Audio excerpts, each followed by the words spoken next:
Hi there, Bill Hitchcock. Got a fantastic program for you. I have listened. There's been a lot of scuttlebutt, rumblings, complaints, questions, comments, and concerns about a bill that was passed into law 15 years ago.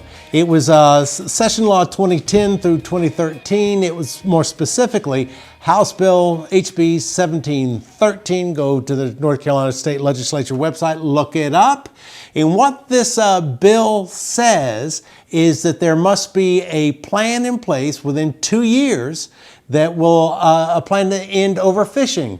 And within that plan that's supposed to come out in 2 years is a 10-year plan to end overfishing, period, for recreational commercial fishing fishermen.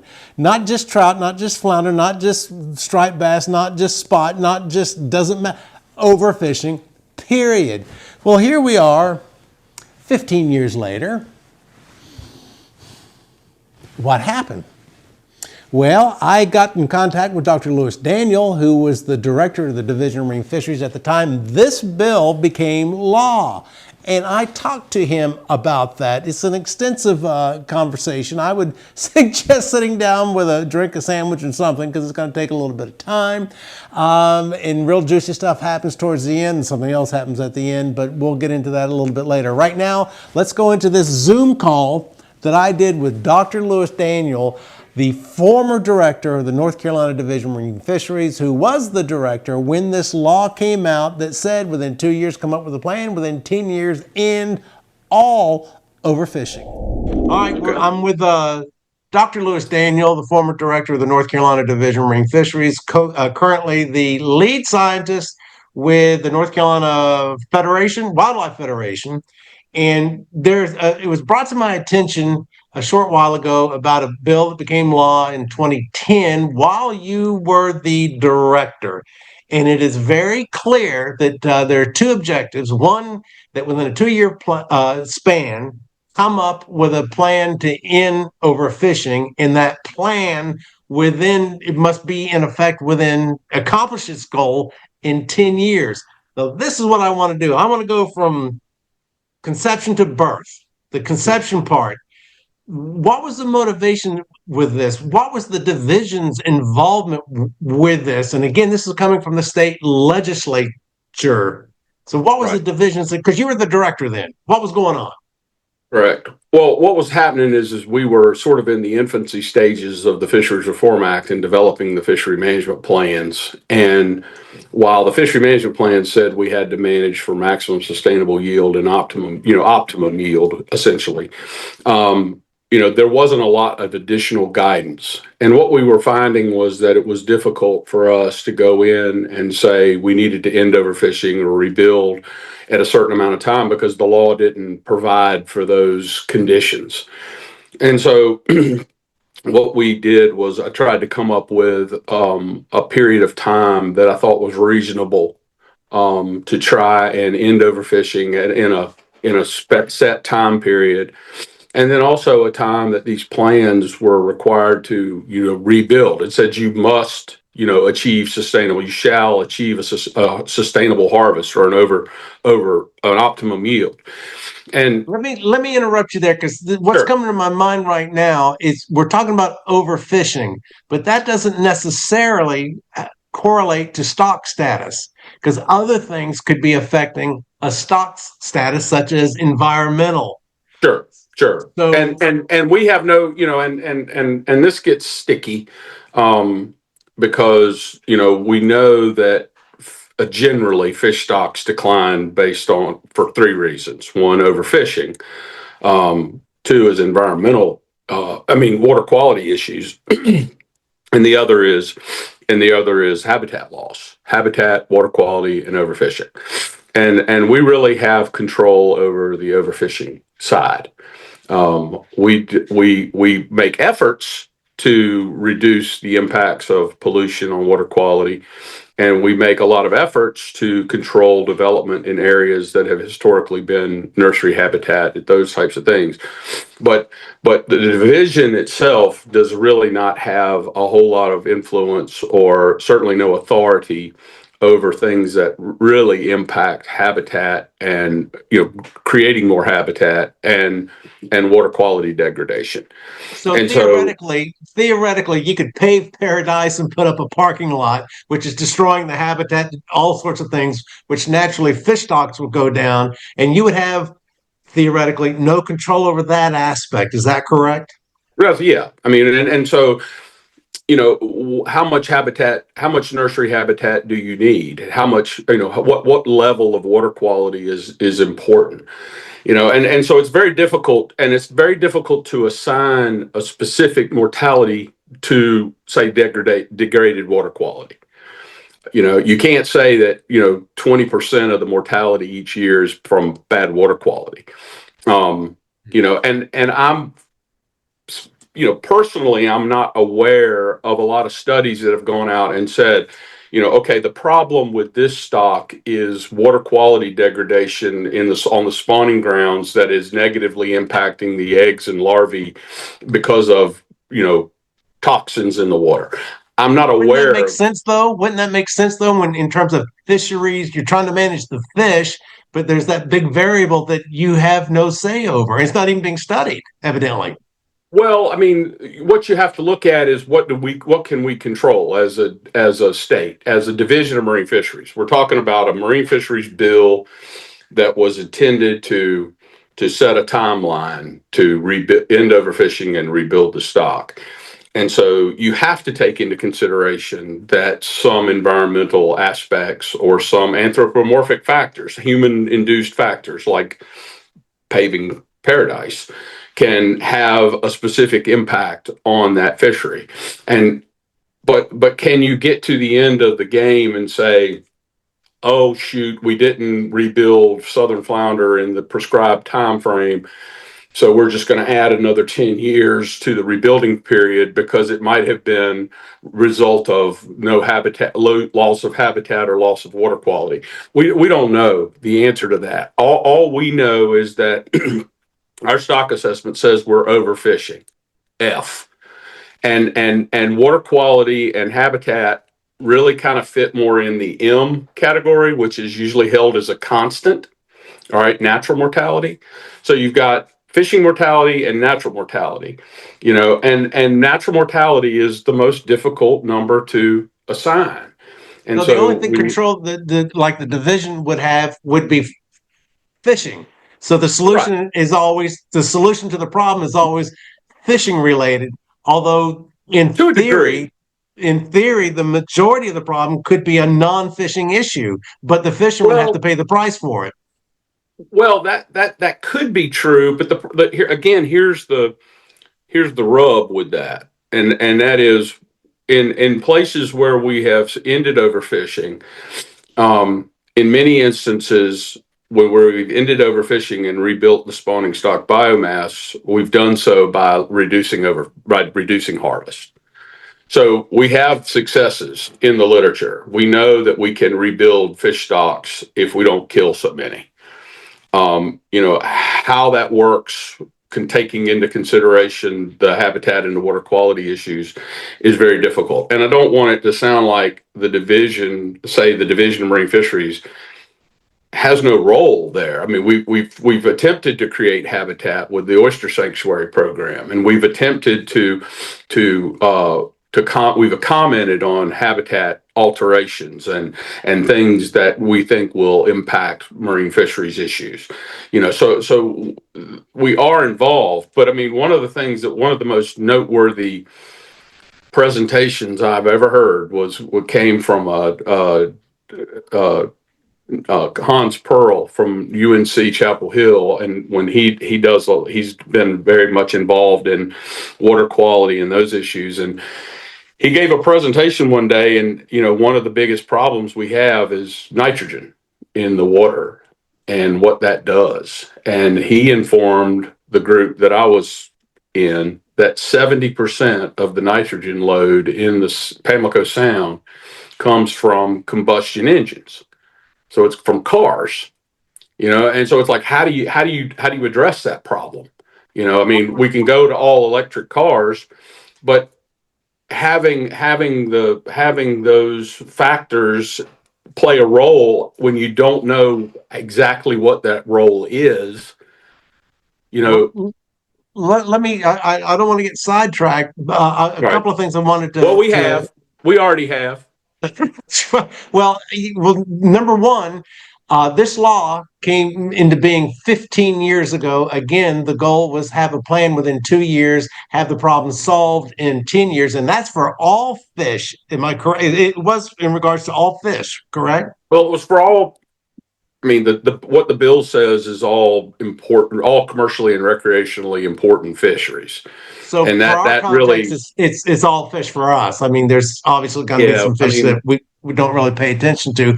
How I was going to ask how practical that was 15 years ago, but let me ask you this: has any of it been achieved in 15 years? well, I mean, if you no, and if you look at I mean, it's been longer than 15 years. It's been since the Fisheries Reform Act of 1997 was implemented. The first plan was required in 1999, which was the blue crab plan. And all you need to do is kind of look at what's happened to our fisheries since we implemented the Fisheries Reform Act, which was intended to rebuild our problems and to help with what was going on in the fisheries. And essentially, what has happened over the 28 years since the Fisheries Reform Act has passed is virtually everything has declined. Um, the only stock that really has shown a lot of promise, we still don't know the full status because we don't have a good handle on the adult population, but is red drum. Where it's interesting with red drum, we have a slot limit. We protect the adult spawners. We have a very strict bag limit of one fish per person, which, if you recall the red drum fishery management plan days, everybody said that would be the death knell to the recreational fishery. And red drum remain one of the top, one of the top fish in the recreational fishery. The commercial fishery was maintained at a 250,000 pound cap, which was their highest landings on record, and they've maintained that for years. And so we put in a plan that had all the components that were necessary to end overfishing, which I believe we've done, and I believe we did within the prescribed 2 year time frame. But interestingly, red drum was the fish that I had in mind when I drafted the 10-year rebuilding portion of the law, because red drum, for example, was the only stock really. Striped bass too, maybe, but red drum lived to be 56 years old. I think is the maximum age reported, 56, 57 years old. So you're not going to rebuild that population in 10 years. And so that was really the only reason to have that caveat in the 10-year rebuilding, unless the biology of the fish or some other factor contributed and the director decided it couldn't be rebuilt in 10 years.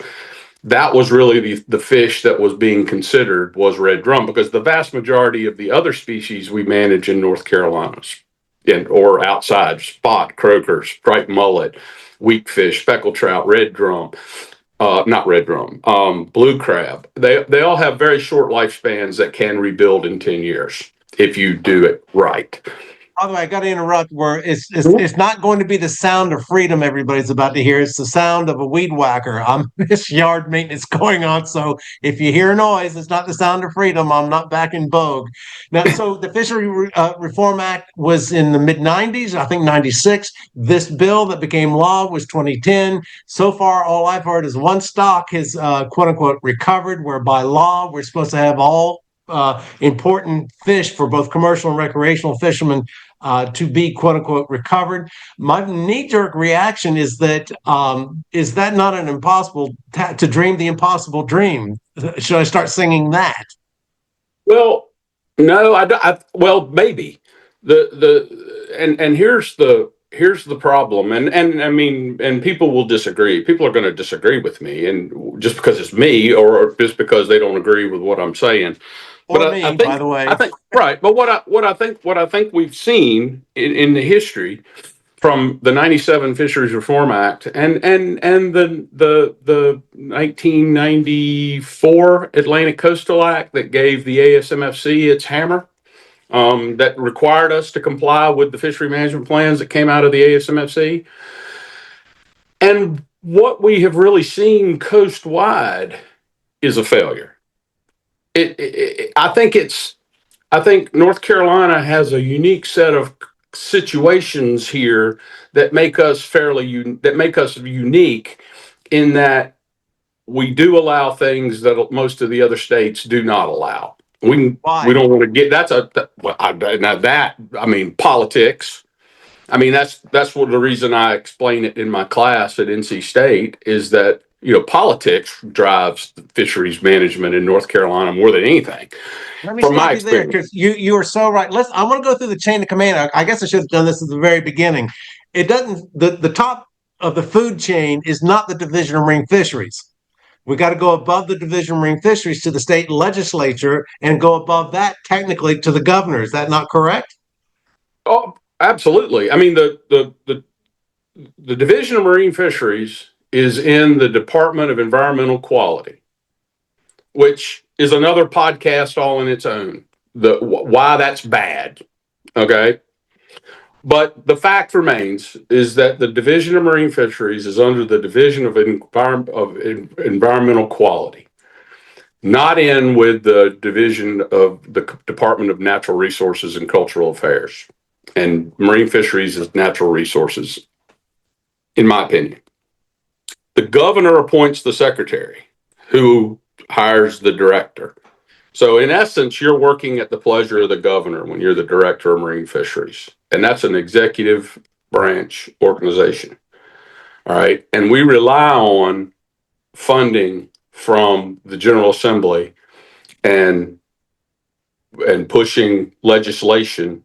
As you recall, the old Joint Legislative Committee on Seafood and Aquaculture, which some people hated. I personally thought it was losing seafood and aquaculture was probably the biggest negative impact that had ever occurred to Division of Marine Fisheries, in my opinion.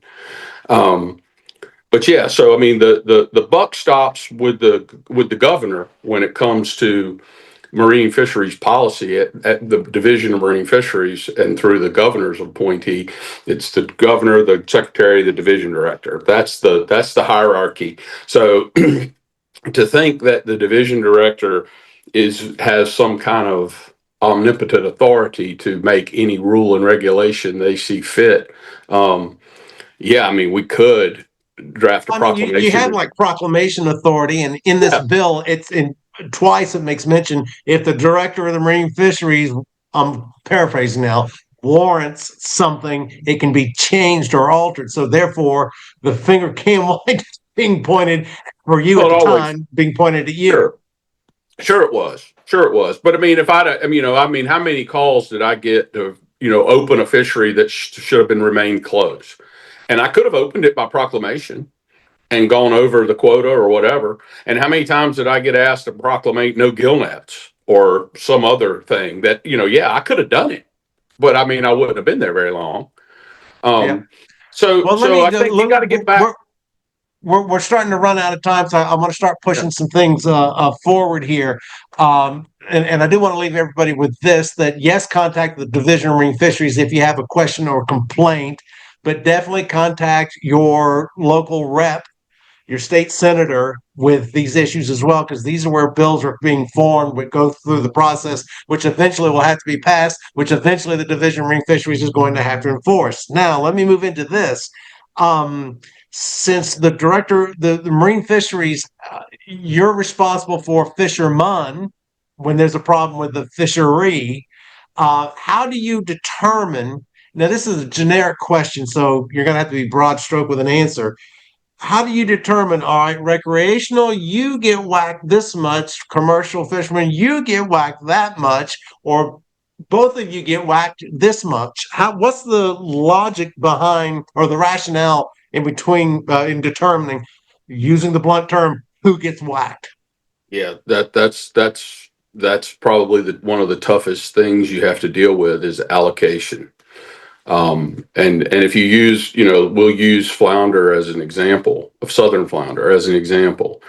You get a specific quota allocated for the stock. So you say, okay, you cannot catch more than this in order to end overfishing and rebuild in a 10-year period of time.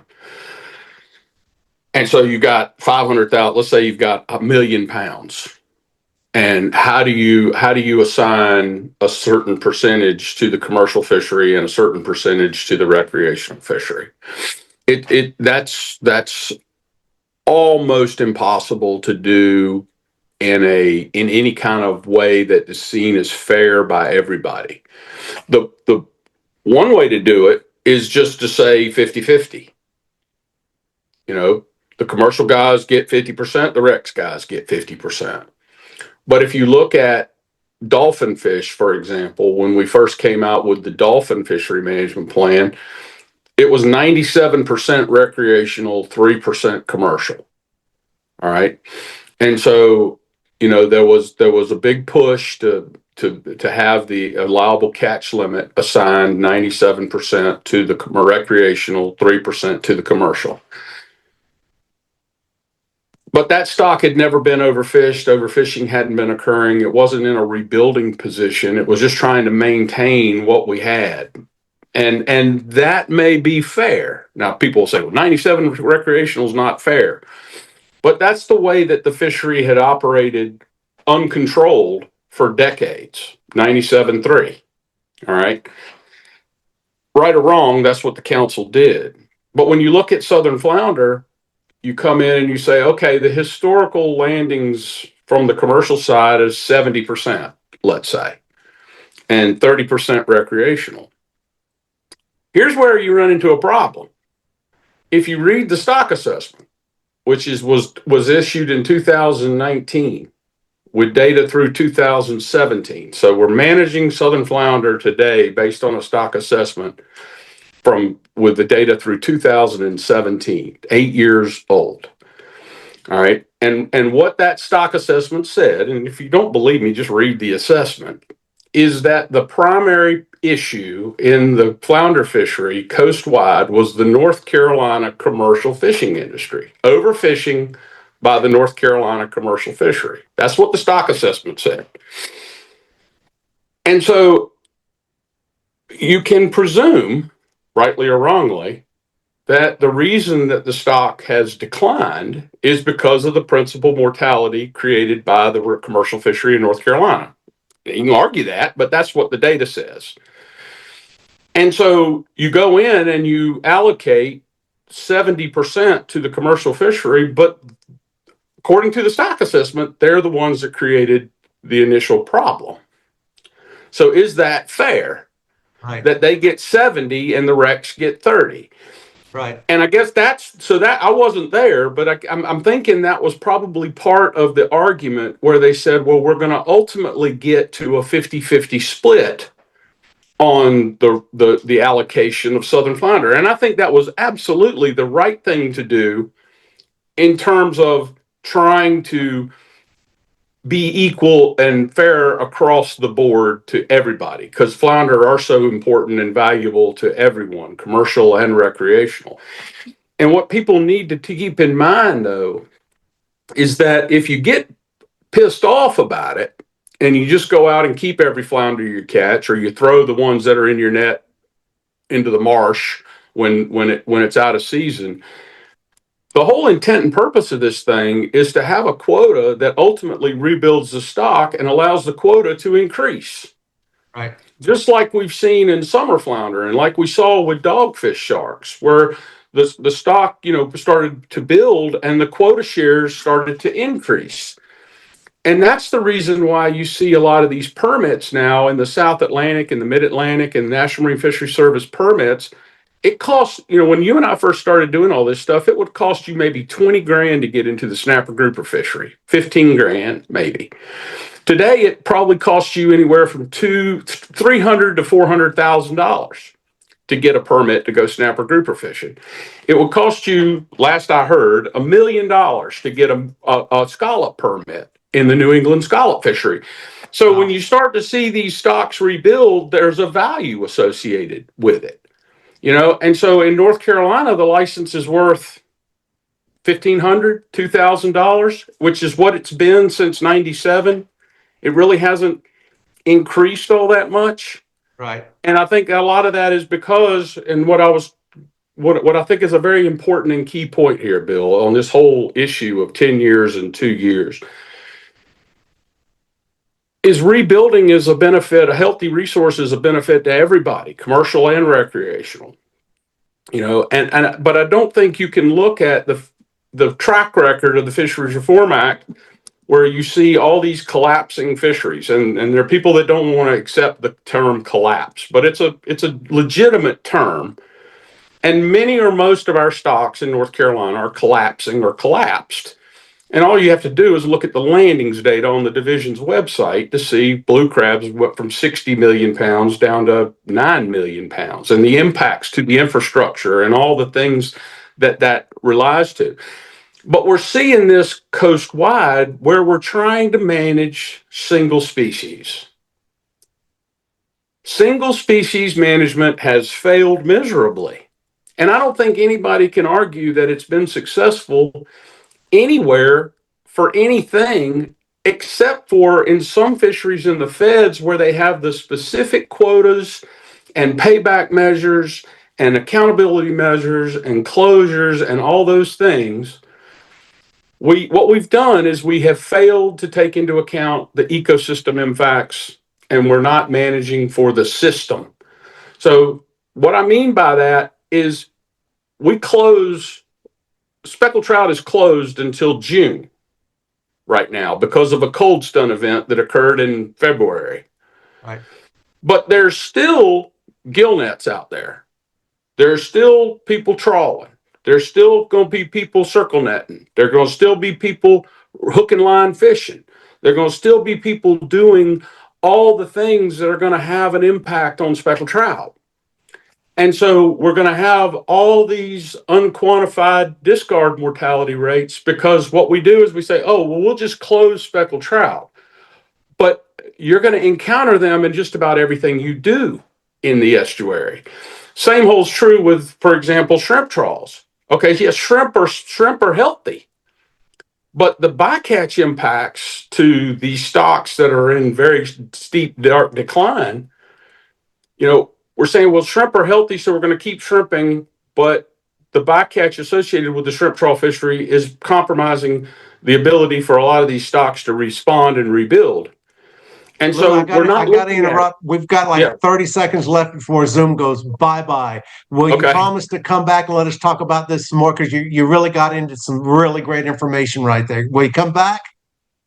Sure. I'd like to thank Dr. Louis Daniel for taking the time out for me on a Monday morning to do this interview. We could talk for 12 straight hours and not scratch the surface on just this one topic. Now, I want to be very, very clear, as I talked with Lou about in advance, that this was a Zoom call. The Zoom call that I use has a time limit. I was trying to expedite the process to get us to the end, but we didn't quite make it, and Zoom went, bye, see ya. It's called a hard break in television, and we had a hard break and we missed it. So we didn't get to conclude as we would like, but I did extend an open offer to Dr. Louis Daniel to continue this conversation, to talk about anything else, whatever. So hint, hint, nudge, nudge, everybody. If you have a question or a follow-up question you would like for me to ask Dr. Daniel, email me, billhitchcock@mail.com, billhitchcock@mail.com, billhitchcock@mail.com, or post your questions here at YouTube. Please, whatever you do, do not post your questions and concerns and comments on Facebook where these videos get posted, because there's a great chance I won't see it. So email me or post directly here at YouTube. Love to hear from you. Until then, I'm Bill Hitchcock. See ya. Post your questions, comments, and concerns here on YouTube or email them directly to Bill Hitchcock at this address.